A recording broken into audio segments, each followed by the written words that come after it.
हरि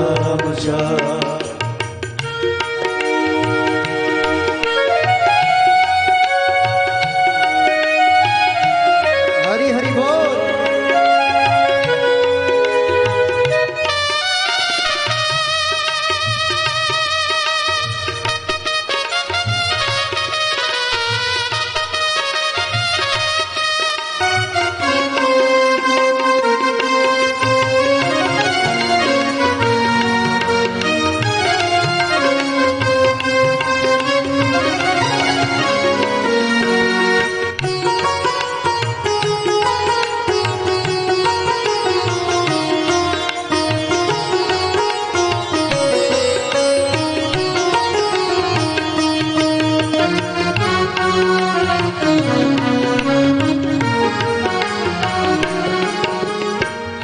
मोह माया की आसरे पगले होगी कभी ना पूरी। करते करते भजन प्रभु का मिट जाएगी दूरी। हरदम पाएगा तू आराम रे बंदे, हरदम पाएगा तू आराम रे बंदे। भजले हरि नाम रे बंदे, भजले हरि नाम। तेरे बिगड़े बनेंगे गा रे बंदे, बिगड़े बनेंगे का रे बंदे। भजले हरि नाम रे बंदे, भजले हरि नाम।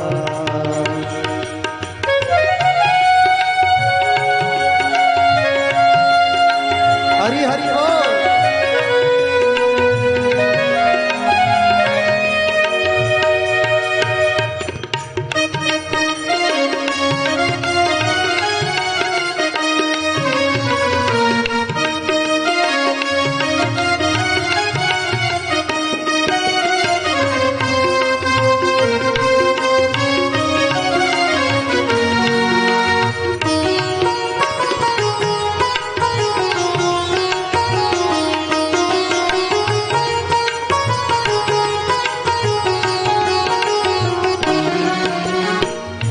राम नाम का माला दे कर शाम सवेरे जपना।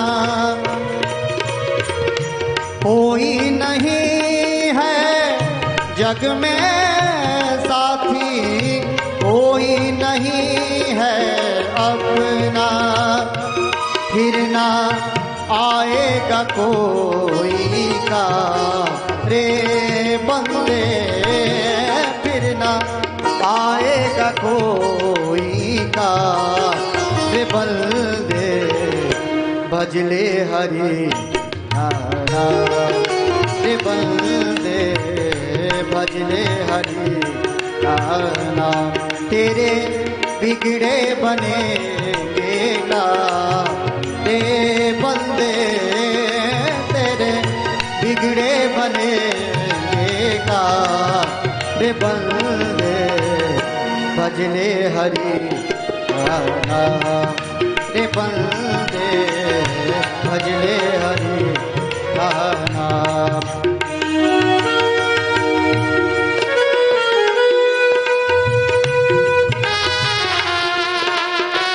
राधे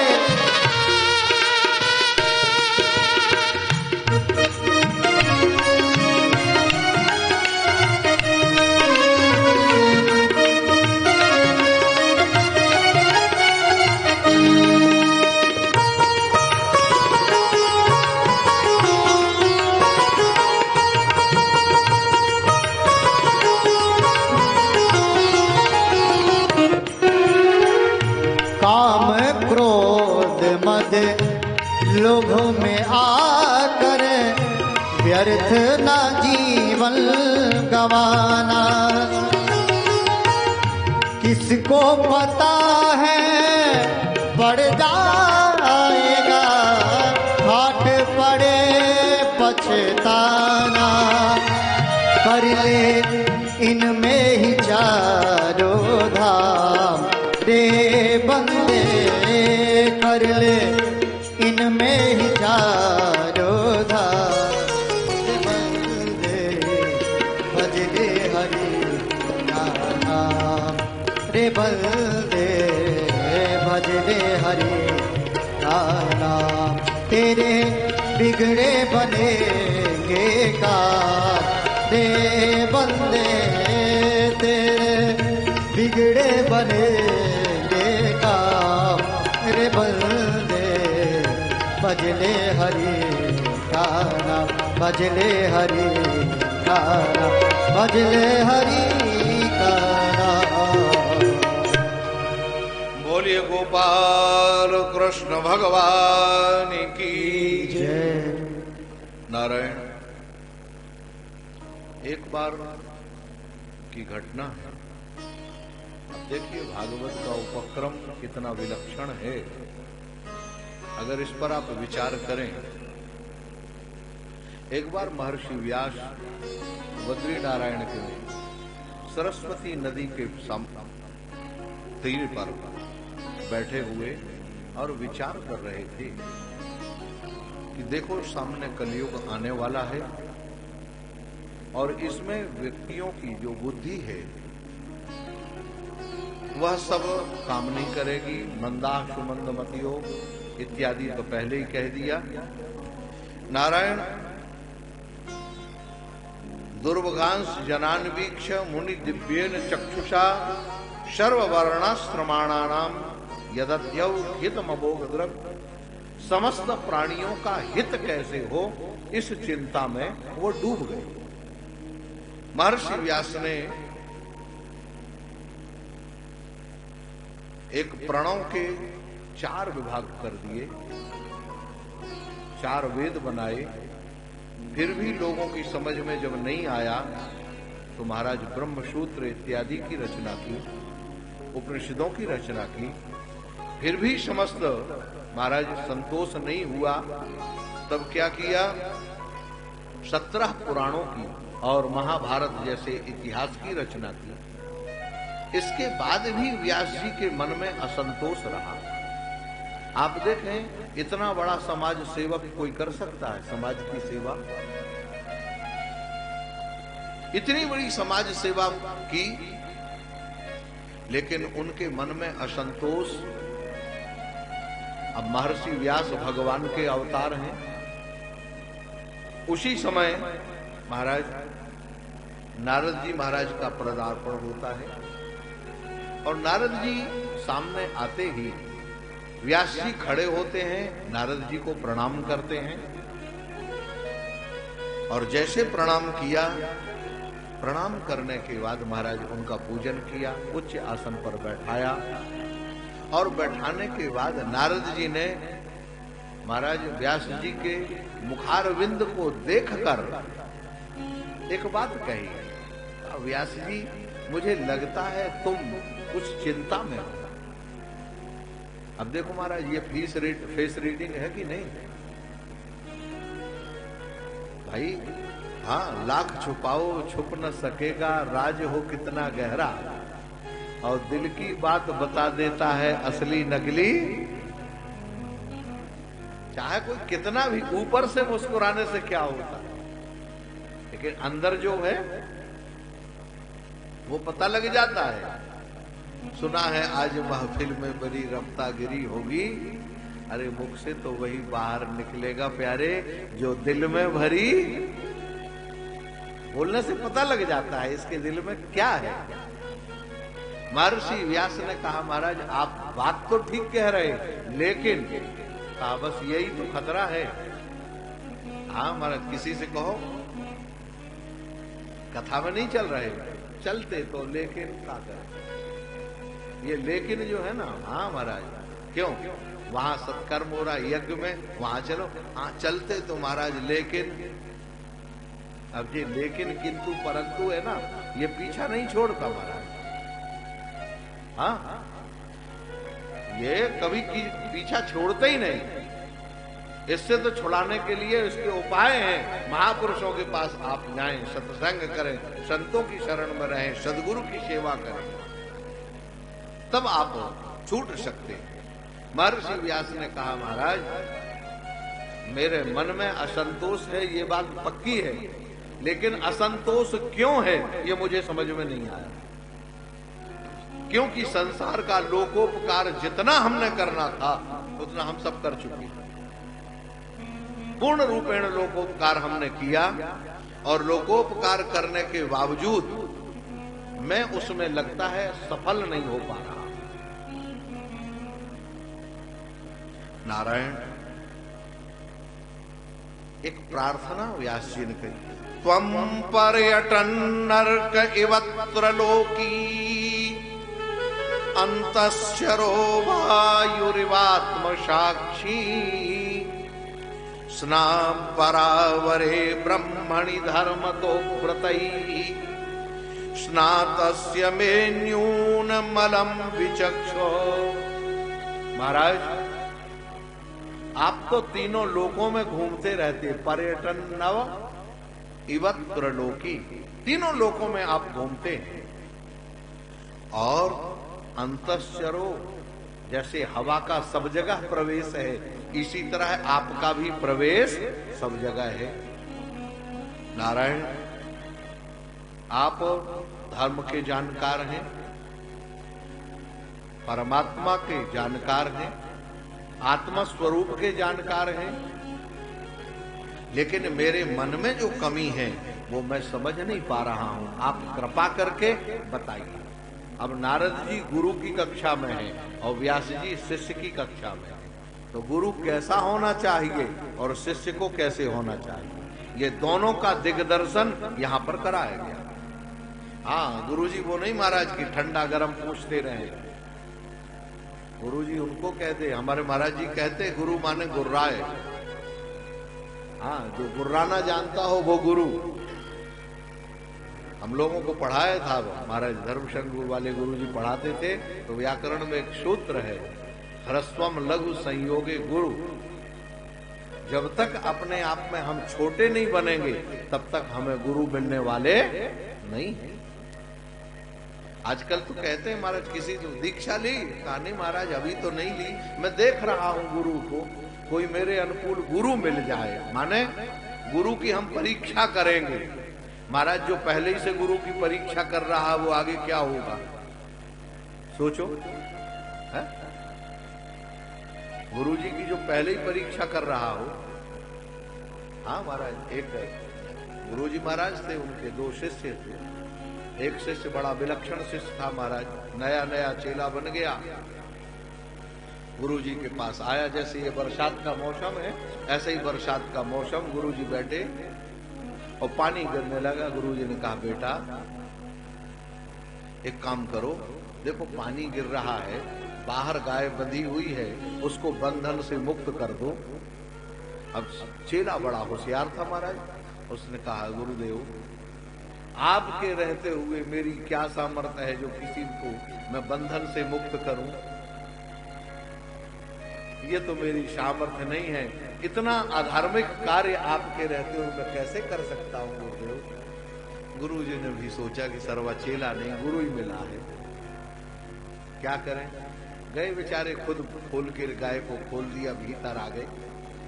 गुरु जी ने थोड़ी देर बाद फिर कहा गुरुदेव बेटा क्या करो। कहा देखो तो जरा पानी बंद हो गया क्या। उसी समय एक बिल्ली भीतर से बाहर से आई। कहा गुरु जी जाने की क्या जरूरत है, बिल्ली के ऊपर हाथ फेरा के देख लो, अगर हाथ गीला लग रहा तो समझ लो बरसात है, अब बोलो, और नहीं है तो कोई बात नहीं। गुरु जी ने कहा कमाल है, बड़ा गजब का शिष्य मिला महाराज। भोजन किया, रात्रि में विश्राम करे, सो गए। सोने लगे तो ये बल्ब जल रहा था। गुरु जी ने कहा बेटा कम से कम ये लाइट तो बंद कर दे। कहा गुरु जी अब हम तो अब रजाई में घुस गए, अब कौन बात, आप तो रामायण की बात याद रखो। कैसी? कहा मुंह दे आंख कतऊ को नहीं, तुम आंख बंद कर लो बस हो गया काम। कहां का प्रकाश है? अब सोचो। अब महाराज सवेरे एक भगत आ गया। भगत आया, भगत ने महाराज बढ़िया लड्डू का भोग लगाया। गुरुजी ने कहा बेटा ये लड्डू का प्रसाद बांटो, तुम लोगे? कहा गुरुदेव कल से आप मुझसे कह रहे, आज्ञा दे रहे, मैंने 3 आज्ञाएं आपकी नहीं मानी, अगर ये 4थी आज्ञा भी नहीं मानूंगा तो भारी अनर्थ हो जाएगा, मैं ये आज्ञा तो मान लेता हूं। अब बोलो ऐसे शिष्य हो तो क्या काम चलेगा? शिष्य का मतलब शासना, जो गुरु के शासन में रहे, गुरु को अपने अनुसार शासन में चलावे वो शिष्य नहीं, जो गुरु के शासन में रहे उसका नाम है शिष्य। माने शासन में रहे, अनुशासन में रहे, जो गुरुजी कह दें, जैसा गुरुजी। आप देखें द्रोणाचार्य जी और एकलव्य की कथा कितनी प्रसिद्ध है, इसके भीतर के रहस्य को कौन समझता है? द्रोणाचार्य जी को गुरु माना एकलव्य ने, और वह गुरु मान के कैसी निष्ठा थी। द्रोणाचार्य ने महाराज अंगूठा मांगा, महाभारत में है, अंगूठा मांगा, 1 सेकंड का विलंब नहीं किया एकलव्य ने और तुरंत दे दिया। लेकिन गुरु ने वरदान क्या दिया उस समय? नारायण तुम्हारी गुरु निष्ठा सदैव याद रहेगी, तुम जो चाहोगे वो अंगूठे बगैर अंगूठे के हाथ से भी तीर चला सकते हो। ये गुरु द्रोणाचार्य का है। तो महाराज ऐसे ऐसे उस परमात्मा से मिला देते हैं वो सदगुरु। आज व्यास जी महाराज असंतोष जब हुआ, नारद जी ने फटकार लगाई, कहा व्यास जी धर्म कर्म की बात तो खूब लिखी है, ये करो ये ना करो, ऐसा करो ऐसा ना करो, हाँ महाराज ये करो ये ना करो, ये खूब किया आपने, लेकिन जो करना चाहिए था वो तो नहीं किया। कहा क्या? कहा भगवान की स्वतंत्र लीलाओं का चिंतन कहाँ किया, भगवान की भक्ति का वर्णन कहाँ किया, ज्ञान वैराग्य का वर्णन कहाँ किया, केवल धर्म कर्म में ही लगे रहे। धर्म कर्म में महाराज धर्म कर्म का पालन कब तक किया जाएगा व्यक्ति? एक समय तो ऐसा आएगा जब आदमी धर्म कर्म नहीं कर पाता है। अब शुद्ध आसन में बैठे पवित्रता से रहे, माला उठावे, फिर गायत्री का जप करे, स्नान करे, संध्या वंदन करे, लेकिन ये कब तक करेगा? जब बुढ़ापा आ जाएगा तो क्या धर्म कर्म का पालन होगा? तो उसके लिए बेचारे फिर धर्म कर्म के लिए सहारा क्या? उसके लिए भगवान नाम, भगवान की लीला का चिंतन, भगवान का स्वरूप जो करना चाहिए था। ध्यान रखना, जुगुप्सितम धर्म कृतेनुशासिता। महाराज महान व्यतिक्रम यहाँ पर लिखा है, यह तुमने बड़ा निंदनीय, जुगुप्सितम महाराज निंदनीय, केवल धर्म कर्म की चर्चा की, इससे संसार में अनर्थ पैदा होना। जो करना चाहिए, जैसे आपने कहा कि नहीं भाई अभी उस समय प्रवृत्ति है मांस खाने की, पशु बलि करने की, वहां लिखा है महाराज आलभेत पशुम आलभेत, तो पशु को मारो। आलभेत मतलब मारना भी होता है और आलभेत माने स्पर्श भी होता है। लोगों ने अपना मन बना लिया। अच्छा, और कितनी प्रवृत्ति मनुष्य की बिगड़ गई, जरा आप विचार करो। मैं तो कभी कभी हैरान रह जाता हूं, महाराज आप गाय को चाहे 10 दिन की भूखी गाय हो, उसके सामने मांस डाल दो, गाय कभी नहीं खाएगी। खाएगी बोलो? और शेर चाहे 1 महीने का भूखा हो, उसके सामने कितनी सुंदर हरी हरी घास डाल दो, लेकिन वो खाएगा घास? शेर ऐसा प्राणी है, अपने धर्म, वो मांस खाने वाला प्राणी, वो मांस ही खाएगा। गाय घास खाने वाला प्राणी है, शुद्ध आहार करने वाला प्राणी है, सात्विक प्राणी, वो नहीं खाए। लेकिन मनुष्य की प्रवृत्ति ऐसी है महाराज, जिसे चाहे जो खवा दो, हाँ चाहे जो पिला दो, सब पी रहे, खा रहे हैं। क्या कर रहा, कहां प्रवृत्ति बन रही है?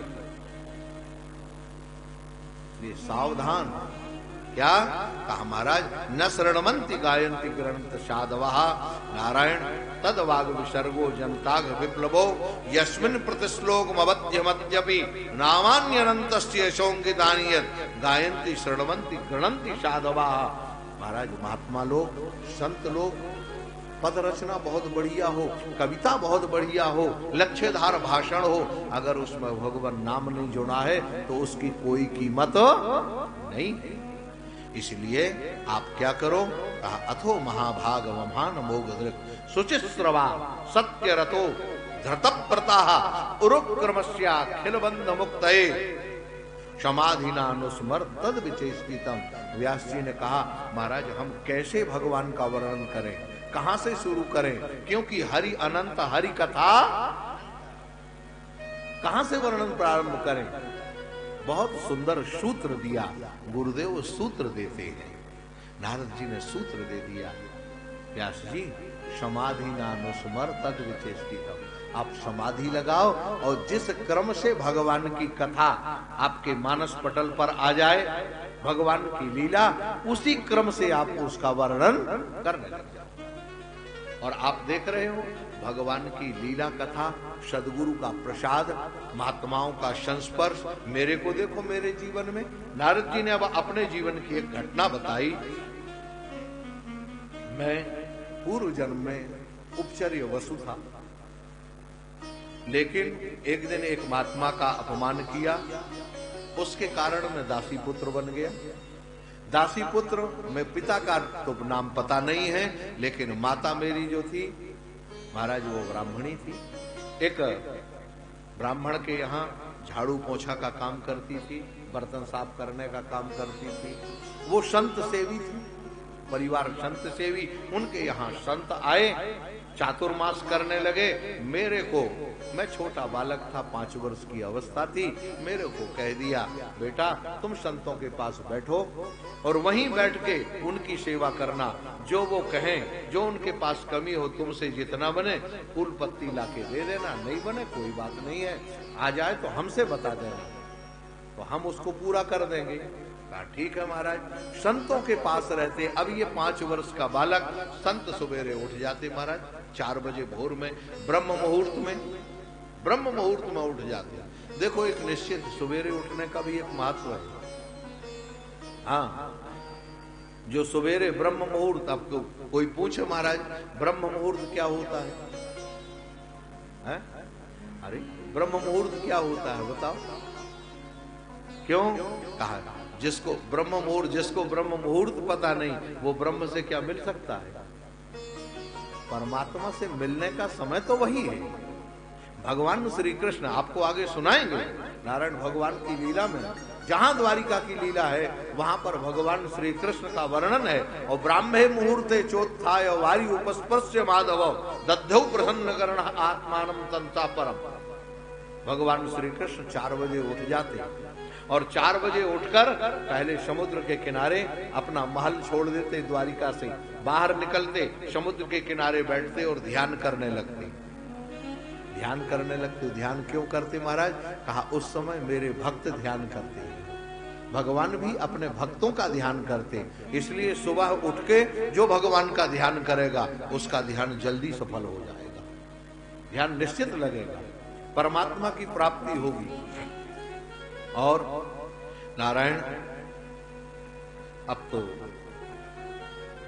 आत्माना तमशाह परम, भगवान अपने स्वरूप आत्मोद्भूत जो संत हैं, महापुरुष हैं, उनका ध्यान करते हैं। इसीलिए यहां पर लिखा, कह देते हैं आत्माना ब्रह्म मुहूर्त में उठो और ब्रह्म मुहूर्त में उठ के फिर परमात्मा का चिंतन करो, लीला करो।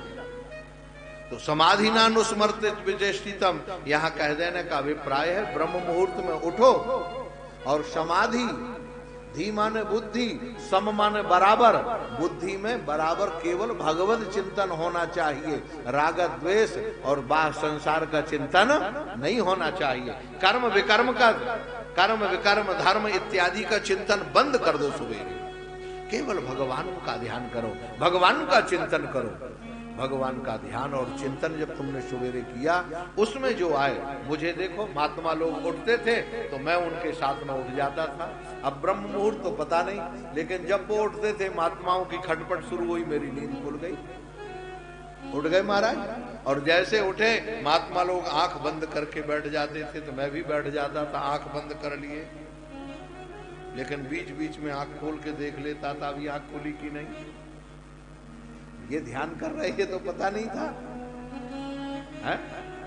ये पता ही नहीं था महाराज। आंख खोल के देख लेते तो बीच में महात्मा जब उठे, अब महाराज भगवान का कीर्तन करें, कीर्तन में आनंद आवे, महात्मा लोग कथा कहें, कथा में आनंद आवे, स्वाभाविक रूप से अश्रुपात होने लग जाए। चातुर्मास धीरे धीरे भगवान की कथा करते करते अब महाराज भोजन बने, भोजन बने तो महात्माओं के का जो जूठा बचा हुआ प्रसाद रह जाता था उसको नारद जी पा लेते थे, वह बालक के रूप में। नारद जी ने वो प्रसाद पाया और प्रसाद पाने के बाद अब धीरे धीरे संत महापुरुषों का उच्छिष्ट उनको मिला, अंतःकरण पवित्र हो गया। आप देखो ये उच्छिष्ट प्रसाद जो है ना महाराज, हाँ ये बहुत, लेकिन चाहे जिसका जूठा नहीं खाना चाहिए। और संतों का भी जो उच्छिष्ट प्रसाद है वो उनकी आज्ञा से लेना चाहिए। किसका लेना है किसका नहीं लेना है ये विचार करना चाहिए। ऐसे भी नहीं कि कोई भी अपने सदगुरु हैं तो उनकी आज्ञा का उच्छिष्ट प्रसाद आप ले सकते हैं। बहुत विचार है इसमें, बड़ा विचार किया गया। नारायण उच्छिष्ट लेप लो, उन्होंने वह प्रसाद खाया, अंतःकरण पवित्र हो गया। और अंतःकरण पवित्र हुआ, भगवान का मन लगने लगा, भगवान में मन लगने लगा। अब तो लगन लगी घनश्याम से। ऐसी स्थिति हो गई महाराज, कुछ समझ में नहीं आता, आंख बंद करके बैठे रहते। महात्मा लोग चले गए, जब जाने लगे तो उन्होंने कहा हम भी चलेंगे। कहा बेटा अभी नहीं, अभी तुम्हारी माँ है, माँ के पास रहो। लो महाराज जाने की तैयारी। कहा अगर माँ खत्म हो जाएगी तब फिर। कहा जब ये पूरा हो जाए काम तब तुम आना, हम उत्तराखंड जा रहे हैं। महाराज एक दिन घटना घटी, माँ उनकी गई हुई थी महाराज शाम के समय गाय लगाने के लिए।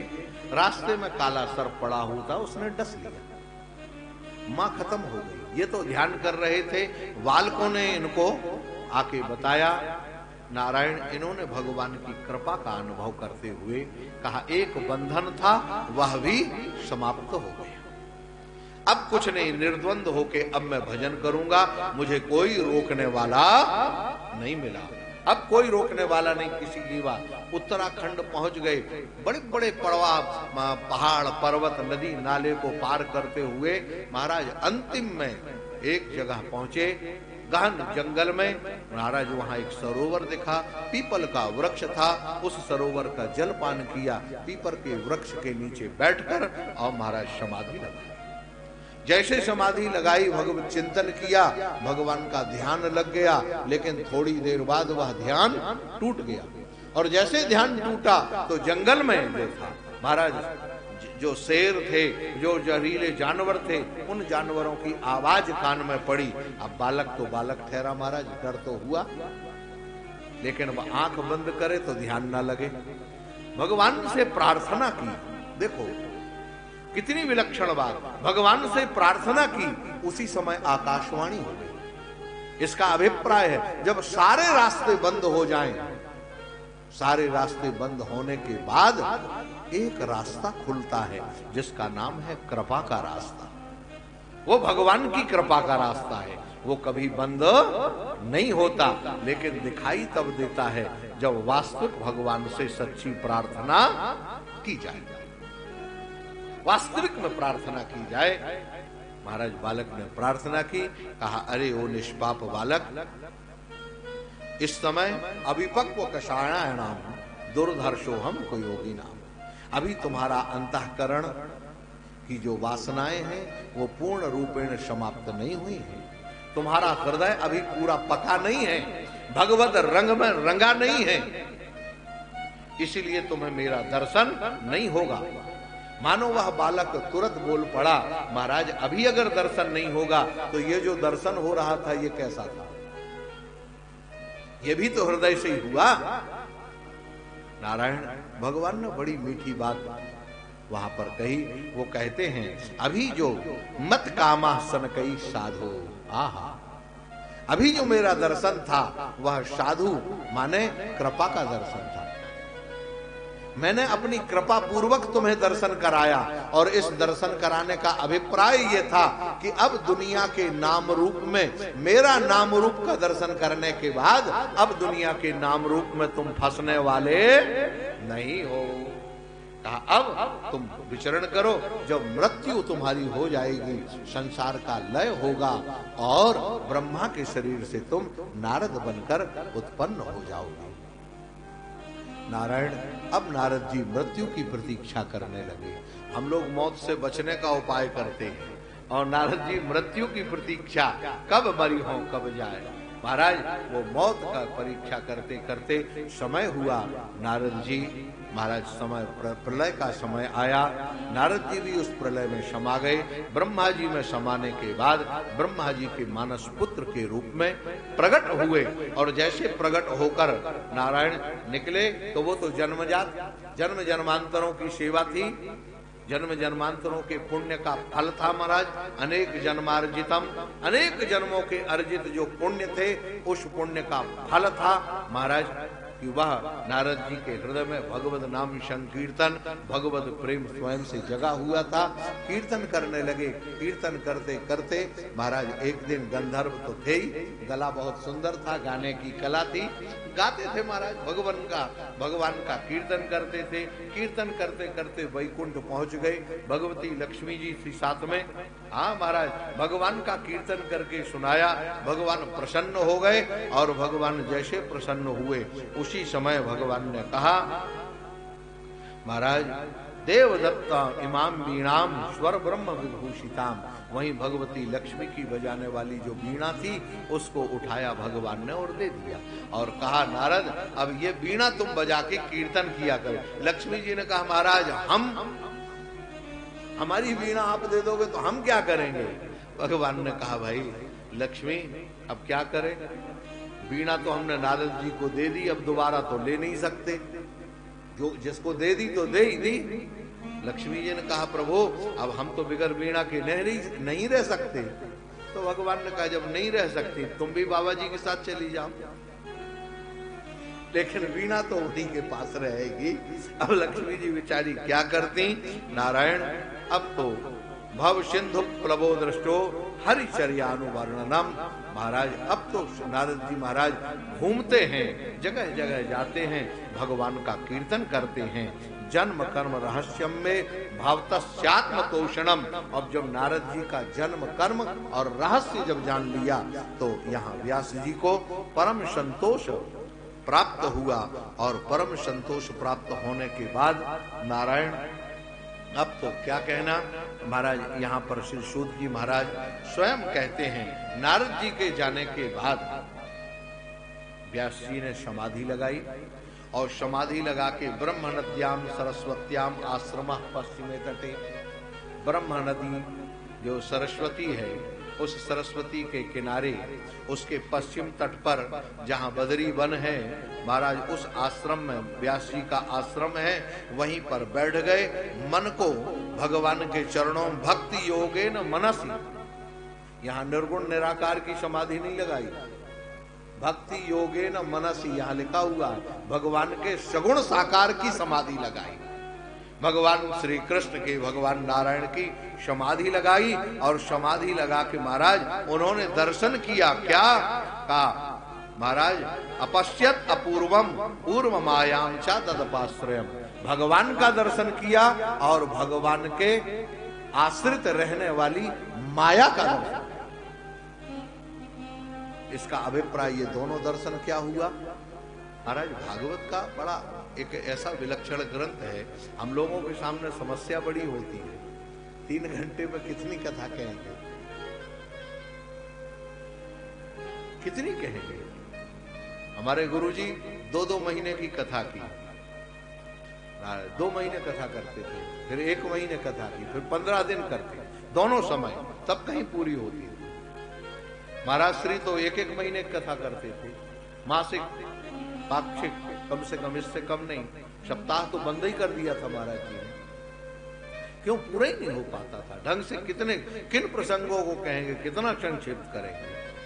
अब यहां पर लिखा, यया सम्मोहितो मायाम तत्पाश्रय, माया और भगवान दोनों का दर्शन कराया। भगवान ने क्यों दर्शन कराया? उसका कारण था, क्योंकि भगवान के आश्रित रहने वाली जो माया है वह बंधन में डालने वाली नहीं है, और भगवान से जो विमुख रहने वाली माया है वह संसार के बंधन में डालने वाली माया है। इसलिए माया तदपाश्रय, ये माया के दो स्वरूप है, माया एक ही, लेकिन भगवान के आश्रित जो माया रहेगी वो भगवान से मिला के रहेगी, और भगवान से अलग जो माया रहेगी वह संसार में गिरा के रहेगी। इतना भक्ति रुत्सवई पुंश्याम वै सूर्यमाणायाम कृष्णे परम पुरुषे भक्ति रुत्पद्यते पुंशाम शोक मोह भयापहा। श्री सूत जी महाराज ने कहा, शौनकादि ऋषियों, अब हम तुम्हें उन परम पुरुष श्री कृष्ण की कथा सुनाते। कौन सी? कहा महाराज, भक्ति रुत्पद्यते पुंशाम, जिससे भक्ति उत्पन्न होगी और हमारे जीवन में जो शोक है, जो मोह है और भय है, वर्तमान का शोक, भूत और भविष्य का मोह और जो भय है वह समाप्त हो जाता है। महाराज श्री सूत जी महाराज कहते हैं, शवै निवृत्त नृता सर्वत्रोपेक्षको मुनि कश्चिवा बृहति मेताम आत्मा रामा समभ्यसत। नारायण, ये तो एक जगह महाराज आत्माराम जो महापुरुष हैं, श्री सूत जी महाराज कहते हैं, सुखदेव जी महाराज आत्माराम हैं, उन्होंने कैसे कथा सुनाई। महाराज आत्मारामस्य मुनियो निर्गंथा अपिरुक्रमे, उनको वो कथा सुनाने लगे। कहा हाँ, आत्माराम मुनि भी जब भगवान की सगुण साकार भक्ति का कोई वर्णन करता है तो बड़े बड़े ब्रह्मज्ञानी महापुरुष भी उनका वह भक्ति के अनुराग में बह जाते हैं। आप देखें, महाराज जनक ने जब राघवेंद्र सरकार को देखा, और देखते ही, जनक जी तो बैरागी हैं, निर्गुण ब्रह्म के उपासक हैं, लेकिन उन्होंने राम जी को जब देखा तो कहते हैं, इन्हीं विलोकति अति अनुरागा और बरवस ब्रह्म सुखाई मन त्यागा। माने बरवस ब्रह्म माने मेरा मन निर्गुण ब्रह्म की समाधि को छोड़कर आज सगुण साकार के पीछे दौड़ रहा है। कारण क्या है? शायद वह निर्गुण परमात्मा ही सगुण साकार रूप में प्रकट हुआ है, तभी तो उनके, क्योंकि हम लोगों की परंपरा वैरागी है और वो कभी भी संसार के असत पदार्थ, प्राणी पदार्थ के प्रति कभी भागने वाली वृत्ति नहीं है। इससे लगता तो इसी तरह से हरे गुणा क्षिप्त मतिर भगवान वादरायणा, भगवान वादरायणी माने व्यास जी जो सुखदेव जी महाराज है, वहां अध्यगान महदाख्यानम नित्यम विष्णु जनप्रिय, वह भगवान नारायण के सानिध्य में उनके प्रिय जो भगवान हैं। कौन? कहा पहले भगवान की कथा तब प्रकट होगी जब भक्त की कथा होगी। और परीक्षितोथ राजर से जन्म कर्म विलापनम, परीक्षित के जन्म कर्म और अवसान की चर्चा हम आपके सामने रखते हैं। संस्थाम पांडुपुत्राणाम वक्षे कृष्ण कथोदयम, बड़ी विलक्षण बात यहाँ कही। संस्थाम पांडुपुत्राणाम, अब हम तुम्हें पांडवों पुत्रों के साथ महाराज राजा परीक्षित की कथा सुनाते हैं। क्यों? वक्षे कृष्ण कथोदयम। महाराज टिप्पणी में लिखते हैं हमारे महाराज श्री, एक जगह कहते हैं वक्षे कृष्ण कथोदयम का मतलब है, कहा जिनके हृदय में भगवान श्री कृष्ण हमेशा विराजमान। अगर उन भक्त की कथा हम प्रारंभ कर दें तो भगवान की कथा प्रारंभ हो जाएगी। अच्छा, एक बात और दूसरी, बिगर भगवान की कथा के, बिगर भक्त की कथा के भगवान की कथा हो सकती है क्या? बोलो। भक्त की कथा के माध्यम से ही तो भगवान की कथा होगी। तो पहले भक्ति की कथा। अब देखिए थोड़ा सा महाभारत का यहाँ वर्णन है, उसकी चर्चा हम लोग करते हैं। यदा मृधे कौरव संजयानाम वीरश्वतो वीर गतम गतेषु विको गरदरा विद्ध गदाभिमर्षे भग्नो रुंडे धृतराष्ट्र पुत्रे। धृतराष्ट्र का पुत्र महाराज दुर्योधन, उसकी जांघ तोड़ दी गई भीम ने। रणांगण में वह कराह रहा है, मृत्यु के लिए अंतिम शैया पर विराजमान है और वह विराजमान होते मृत्यु की शैया में मर रहा है। अंतिम समय है, मृत्यु में पड़ा हुआ, अब प्राण निकले। उसी समय महाराज द्रोणाचार्य का जो बेटा है अश्वत्थामा, वह जाता है और कहता है, महाराज आप अब देखो, द्रोणाचार्य का बेटा जो बोल रहा अश्वत्थामा, उस पर आप ध्यान दें, ये ब्राह्मण का पुत्र है और दुर्योधन क्षत्रिय है। वहां जाके कहता, महाराज आपने मुझे सेनापति नहीं बनाया, अगर मुझे सेनापति बनाया होता तो आपकी जो हार है ये मैं अभी भी विजय में बदल सकता हूं। कैसे? कहा, महाराज जितना भी अधर्म का कारण है, धर्म युद्ध है, लेकिन पांडवों ने आपके साथ बहुत बड़ा छल किया है। छल से पितामह भीष्म को अलग किया गया, छल से द्रोणाचार्य को अलग किया गया और अनेक अनेक बातें। ये आप देख लेना, ये अश्वत्थामा की व्याख्या है, वास्तविक क्या है एक अलग है। कहां कैसी कथा कही जा रही है, थोड़ा बुद्धि का संतुलन बना के सुनना। हाँ महाराज इतना, लेकिन अब अगर आप मुझे सेनापति बना दें, देखो सेनापति बनने की लालसा कितनी है, ना वहां सेना है और ना कोई अस्त्र शस्त्र है, ना कुछ है, लेकिन अभी भी एक पद की झूठी अर्जुन वहीं महाराज खून से तिलक करता है अश्वत्थामा का। सोचो आप। और कहता है, आज मैं जाता हूं, कृपाचार्य इत्यादि को साथ में लिया। रात्रि में महाराज पांडवों के शिविर में पहुंचता है। भगवान श्री कृष्ण को जानकारी हुई, भगवान ने पांडवों को अलग किया, लेकिन द्रौपदी के 5 बेटे वहां सोए रहे, वो किसी की माने नहीं। भगवान ने उठाने का बहुत प्रयास किया, द्रौपदी ने भी उठाने का प्रयास किया, लेकिन वो उठे पांडवों को। महाराज द्रौपदी के 5 बेटों को समझकर पांडवों को समझ लिया और रात्रि में उनका वध कर दिया। सबके सिर लेके पांव फटने तक ब्रह्म मुहूर्त में दुर्योधन के पास में वह अश्वत्थामा पहुंचता है और पहुंच के महाराज कहता है, आपकी विजय हो गई, आप देखिए मैं 5 पांडवों को मार के ले आया। दुर्योधन ने कहा, ठीक है, मुझे भीम का सिर लाके दे दो। क्यों? क्योंकि भीम ने ही मेरे सारे भाइयों को मारा है। मैं जरा उसका, अब तो बालकों के सिर थे, जैसे दबाया महाराज टमाटर की तरह फूट गया। वो बच्चों का सिर था।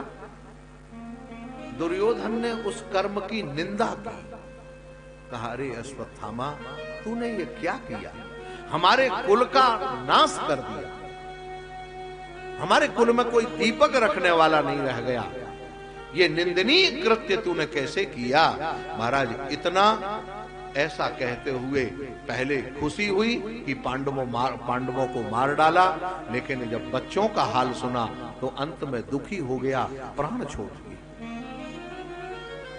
उसके प्राण निकल जाते हैं। इधर द्रौपदी ने जब देखा महाराज 5 पांडवों के बेटे, 5 बेटे मरे हुए पड़े हैं, कोहराम मच गया, चिल्लाने लगी, रोती बिलखती हुई। उसी समय अर्जुन महाराज पहुंच जाते हैं और अर्जुन कहते हैं, आप चिंता मत करो, मैं द्रौपदी प्रतिज्ञा करता हूं, जिसने भी तुम्हारे बालकों के सिर काटे हैं, इनका वध किया है, उसको तुम्हारे सामने लेके आऊंगा, उसका सिर काट के लाऊंगा और उसके सिर पर तुम पैर रखकर फिर इन बालकों की तिलांजलि दें।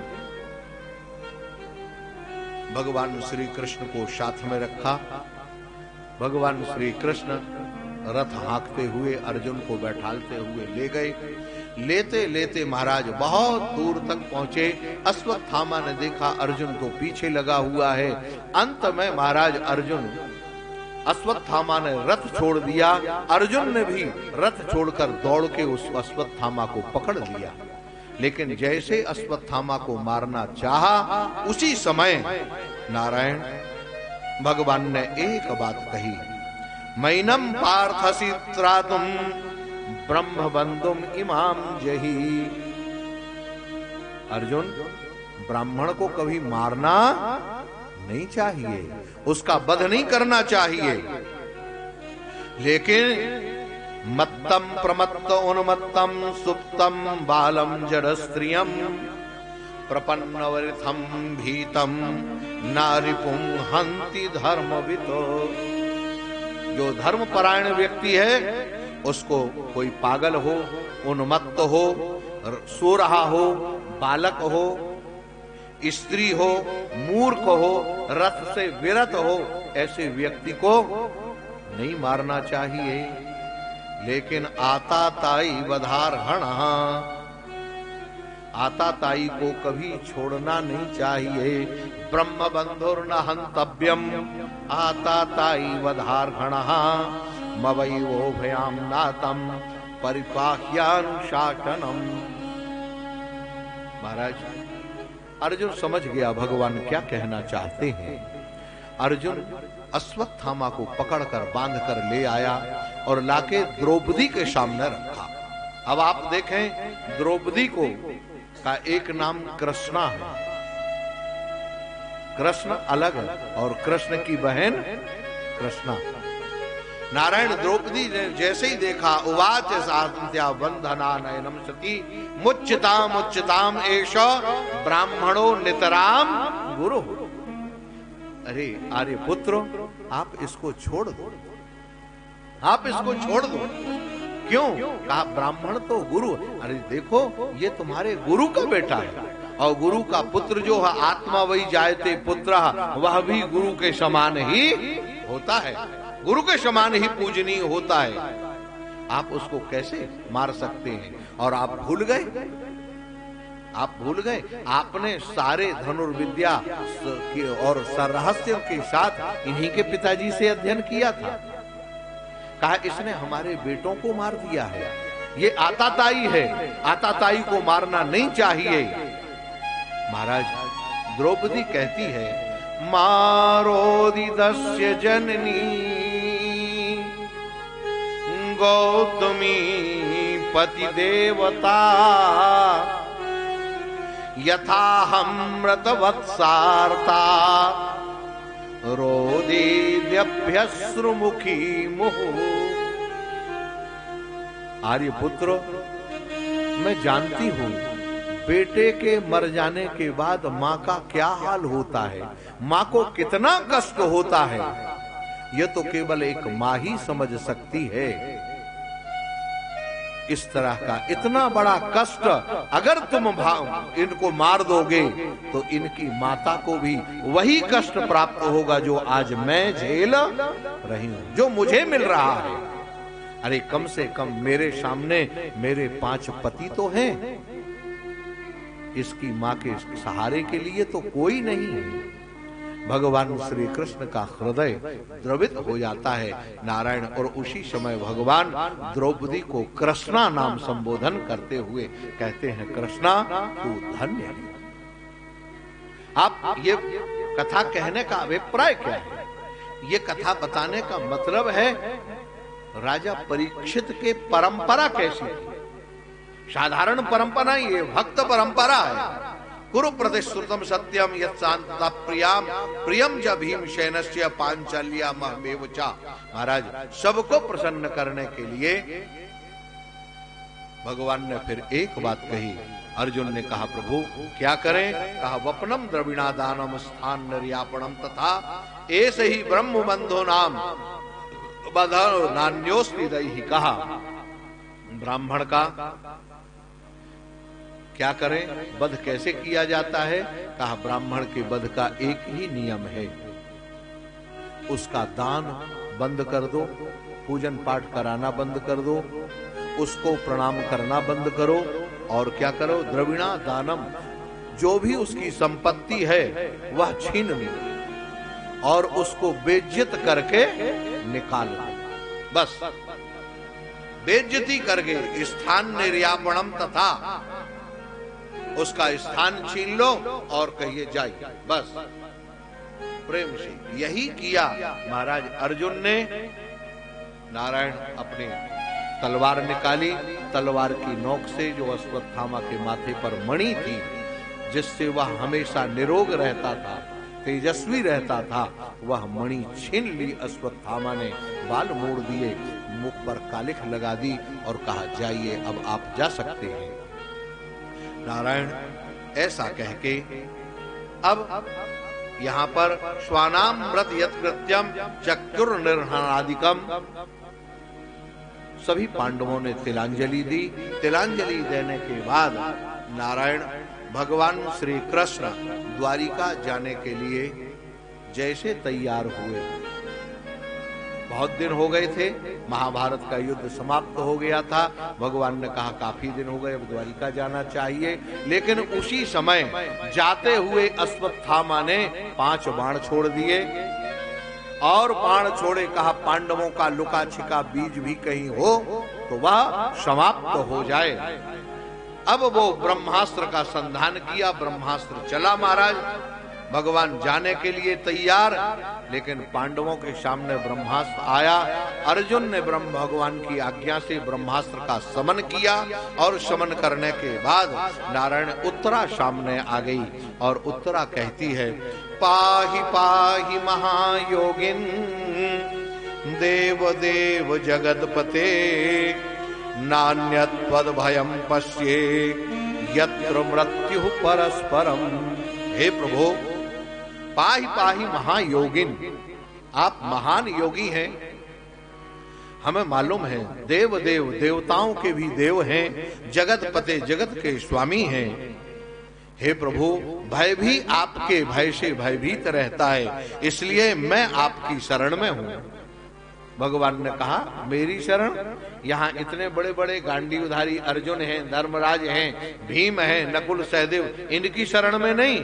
कहा प्रभु यत्र मृत्यु परस्परम, ये तो सब मौत के खिलौने हैं, एक दूसरे को मृत्यु के मुंह में जा रहे हैं। लेकिन कामम धातु माम नाथो मामे गर्भो निपात्यताम, हे प्रभु मेरे गर्भ का निवारण कीजिए, हे प्रभु मेरे गर्भ का शमन कीजिए।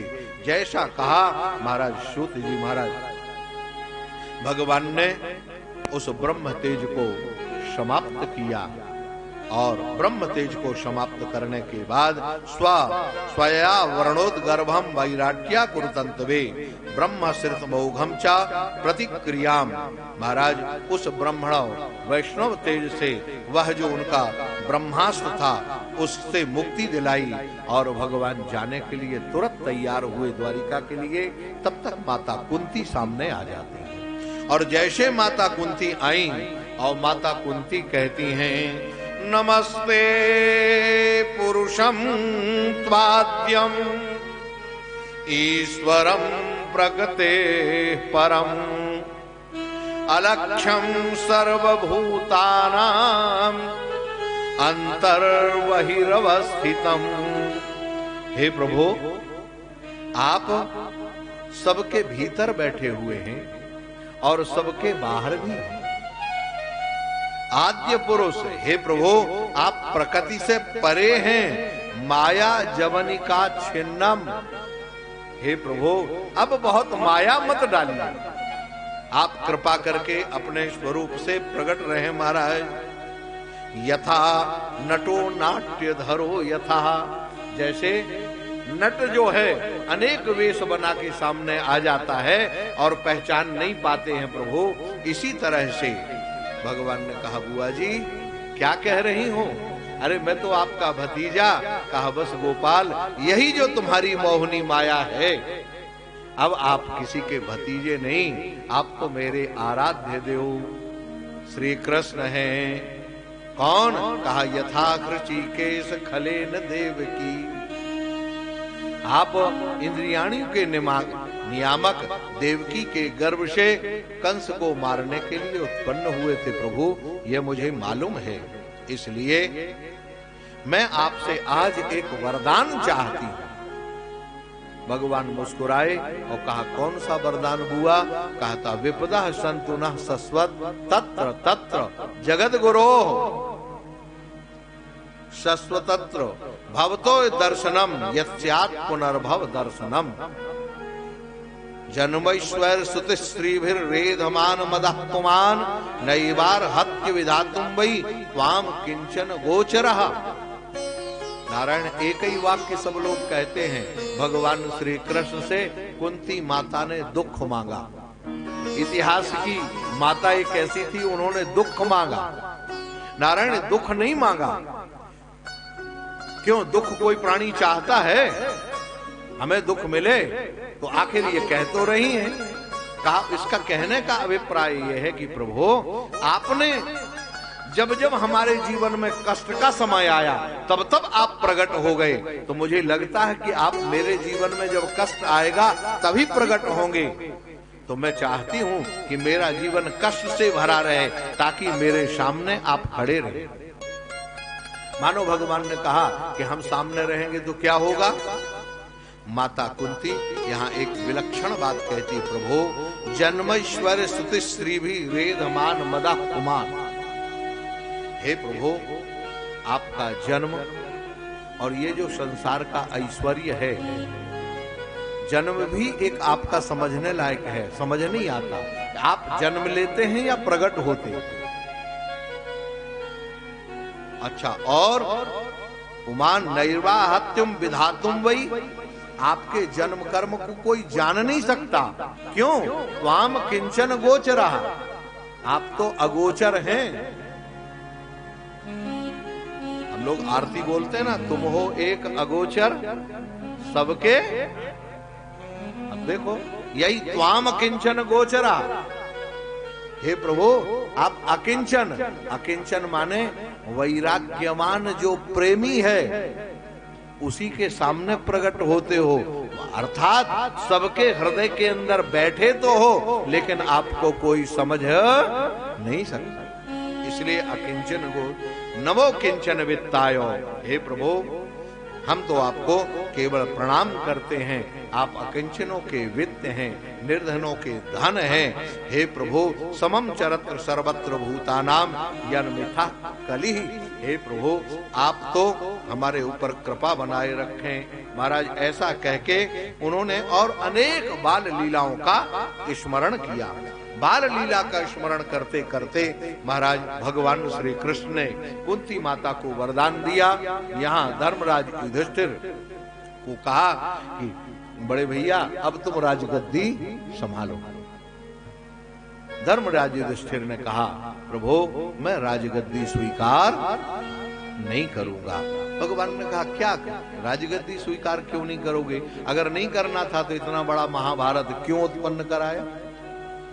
कहा महाराज इसमें इतनी हिंसाएं हुई हैं, अनेक माताओं के मांग का सिंदूर उड़ गया, उनकी गोद से उनके लाल छिन गए, पति का साया नहीं रहा, बच्चे उनके नहीं रहे।